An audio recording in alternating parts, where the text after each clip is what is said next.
Bismillahirrahmanirrahim. Assalamualaikum warahmatullahi wabarakatuh. Baik, pada video kali ini kita akan mengupas kembali materi soal P3K yang berkaitan dengan kompetensi teknis di bidang profesional untuk guru SD.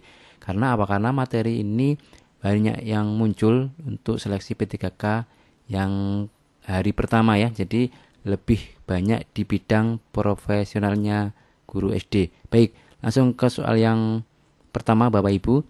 Nah, soal yang pertama ini kaitan dengan pengamalan nilai-nilai Pancasila. Ini ke materi mapel PKN-nya. Nilai Pancasila salah satunya adalah nilai praktis yang merupakan implementasi Pancasila dalam kehidupan sehari-hari. Salah satu contoh ketika terjadi musibah gempa, banyak relawan membagikan nasi bungkus untuk korban bencana alam. Aktivitas tersebut merupakan pelaksanaan nilai praktis Pancasila untuk sila titik-titik. Nah, soal seperti ini mungkin hampir sama dengan yang sekarang terjadi ya. Misalkan menjadi apa namanya menjadi relawan di penanganan COVID-19. Nah, ini bisa saja kepada soal seperti ini. Nah, ini contoh adanya musim gempa, kemudian korban bencana alam, ini kan jelas sekali dengan terkait soal atau penerapan pada sila kedua, yaitu kemanusiaan yang adil dan beradab. Jadi jawaban soal seperti ini adalah jawaban yang B ya teman-teman. Ini terkait dengan soal sila yang kedua. Nah, pada butir pengamalan Pancasila sila yang kedua itu kan diantaranya di sini ada gemar melakukan kegiatan kemanusiaan. Maka jawaban yang contoh soal seperti ini tentang membantu korban bencana alam itu juga termasuk kepada gemar melakukan kegiatan kemanusiaan, membantu korban bencana alam gitu ya. Jadi soal di nomor 1 ini terkait dengan pengamalan Pancasila sila yang kedua, yaitu kemanusiaan yang adil dan beradab. Oke, kita lanjutkan untuk pembahasan di soal yang berikutnya. Berpartisipasi saat pemilihan umum merupakan penerapan nilai-nilai Pancasila dalam sila yang keberapa. Nah, ini terkait dengan pemilihan umum ya. Pemilihan umum itu masuk kepada penerapan sila keberapa. Nah, mungkin Bapak Ibu ada yang beranggapan bahwa ini mungkin sila keempat gitu ya, karena kayak permusyawaratan rakyat gitu ya. Tetapi ini bukan keempat, melainkan kepada sila yang ketiga, yaitu Persatuan Indonesia. Kenapa? Karena ini partisipasi saat pemilihan umum itu artinya kita ikut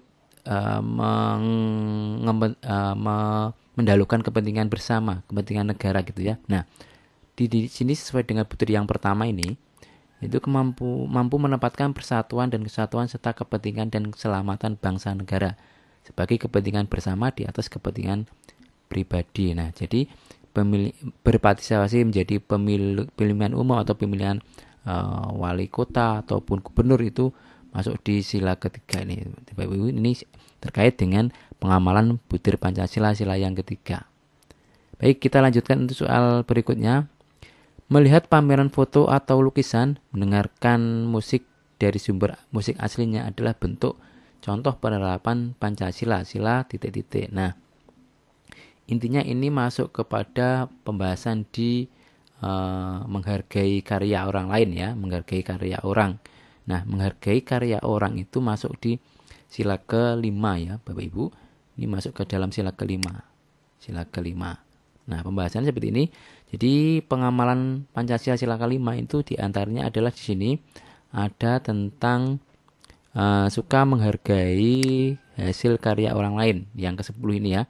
Ini berarti contohnya adalah melihat pameran foto atau lukisan, kemudian mendengarkan musik yang berasal dari sumber musik asli, bukan bajakan. Nah, seperti itu berarti ini kita sudah menghargai hasil karya orang lain.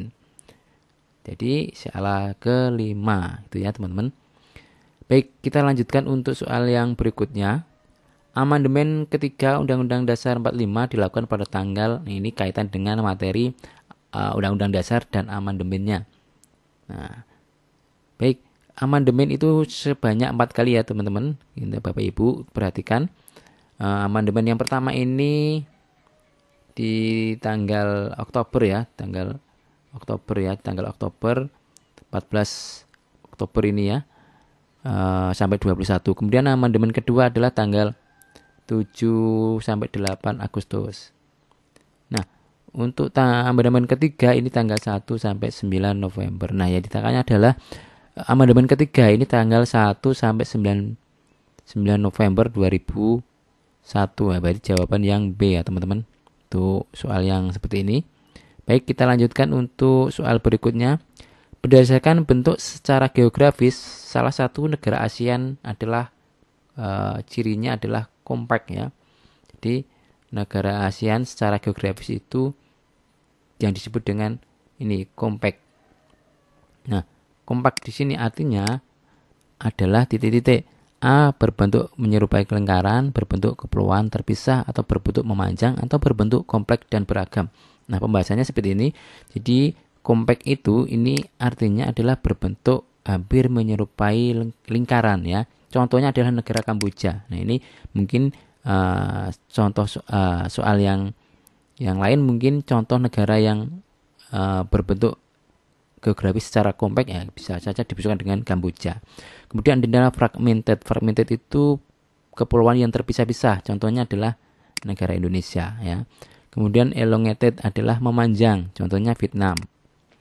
Kemudian protruded itu bentuknya kompleks dan beragam. Beragam ini contohnya adalah negara Thailand dan negara Myanmar. Nah, ini adalah ciri-ciri secara geografis negara-negara ASEAN. Oke, teman-teman, kita lanjutkan soal berikutnya. Baik, jadi untuk soal ini adalah yang A ya, karena kompak itu adalah berbentuk menyerupai lingkaran. Kita lanjutkan untuk soal berikutnya. Menghadapi pasar tunggal atau masyarakat ekonomi ASEAN yang penuh dengan persaingan, sehingga negara Indonesia khususnya melakukan reformasi menyeluruh dalam sistem pendidikan. Dampak positif dari hasil interaksi interruang ASEAN di atas adalah, nah ini yang ditanyakan adalah dampak positifnya yang baik ya. Jadi apa adanya persaingan di sini kan dampak positifnya adalah kita Indonesia itu meningkatkan sumber daya manusianya ya. Jadi yang A ini ya, karena dampak positif adalah kaitan dengan persaingan tentu negara Indonesia harus meningkatkan kualitas sumber daya manusianya ini ya. Kita lanjutkan untuk soal berikutnya. Sungai Mekong ini masih ke materi ASEAN ya. Jadi PKN IPS itu keluar juga materi di ASEAN. Nah, Sungai Mekong merupakan sungai terpanjang di Asia Tenggara. Sungai ini melintasi beberapa negara termasuk Laos. Sungai Mekong memegang peranan penting bagi Laos, di mana pusat perekonomiannya terdapat di sepanjang sungai ini. Faktor yang menyebabkan hal ini terjadi adalah titik-titik. Nah, pembahasannya seperti ini. Jadi Laos itu merupakan negara yang tidak memiliki wilayah laut. Tidak memiliki wilayah laut karena dikelilingi oleh daratan. Jadi ada di tengah-tengah. Di tengah ya, di tengah-tengah dikelilingi oleh daratan. Sungai Mekong merupakan sungai terpanjang di Asia Tenggara, juga melintas di sepanjang Laos. Nah, sungai ini memiliki peranan penting bagi negara Laos karena berfungsi untuk mengairi pertanian di Laos. Karena memang Laos itu tidak ada laut ya. Selain itu, pada sungai ini terdapat banyak pelabuhan yang membantu proses distribusi barang produksi Laos. Maka jawabannya yang D ya. Banyaknya dermaga pelabuhan di Sungai Mekong ini. Kenapa ini pelabuhan di sini bukan di laut tetapi di sungai. Jadi sungainya memang cukup lebar di Sungai Mekong ini, sehingga untuk kegiatan ekonomi ini sebagai pusat perekonomian di negara Laos ya, karena banyaknya dermaga pelabuhan di Sungai Mekong. Nah, ini adalah jawaban terkait dengan ASEAN ya, ASEAN. Baik, kita lanjutkan untuk soal berikutnya. Penyelenggaraan pesta olahraga setiap 2 tahun sekali melalui SEA Games merupakan bentuk kerjasama antar ruang ASEAN di bidang titik-titik. Nah, mungkin Bapak Ibu SEA Games itu kan termasuk di sini adalah olahraga ya. Jadi di bidang olahraga juga tidak disebutkan di sini. Karena apa? Karena memang SEA Games itu masuk ke dalam sosial budaya. Nah, dalam pembahasannya, setiap negara ASEAN itu dimintai peran aktif ikut serta dalam kerjasama ya, guna mendukung kesejahteraan negaranya sendiri. Kerjasama antar negara-negara anggota ASEAN dalam bidang sosial dilakukan agar tercipta kerukunan dan kemajuan bersama. Ini tujuannya adalah tercipta kerukunan dan kemajuan bersama. Salah satu kerjasama di bidang sosial budaya adalah adanya SEA Games ini ya, SEA Games setiap 2 tahun sekali ini, maka ini termasuk kepada bidang sosial budaya. Nah, SEA Games itu masuk ke bidang sosial budaya. Nah, demikian Bapak Ibu terkait soal yang berhubungan dengan materi kompetensi teknis di bidang profesionalnya, karena memang banyak sekali materi yang terkait dengan soal mapel di guru sekolah dasar itu kan ada bahasa Indonesia, matematika, IPA dan IPS. Nah, ini contoh soal yang keluar, mungkin yang contoh soal yang keluar terkait materi PKN dan IPS. Tapi ini bukan soal yang bocorannya ya, yang sama persis dengan yang sudah diujikan di tes pertama di hari yang pertama, bukan, tetapi melainkan contoh bentuk soal yang mirip-mirip dengan soal di tes seleksi pertama terkait materi, ada lambang negara, ada pengamalan Pancasila, kemudian ada ASEAN juga ada. Nah, ini adalah contoh bentuk konsep soal-soal di materi itu. Baik Bapak Ibu, ini mungkin untuk tambahan saja. Intinya Bapak Ibu tetap fokus di materi kompetensi teknis, karena memang banyak materi yang Bapak Ibu belum dipelajari mungkin ya, karena fokus ke materi di pedagogiknya. Demikian Bapak Ibu, mudah-mudahan ada bermanfaat. Kita akhiri, wassalamualaikum warahmatullahi wabarakatuh. Kita nantikan video selanjutnya terkait dengan pembahasan di materi profesional guru SD.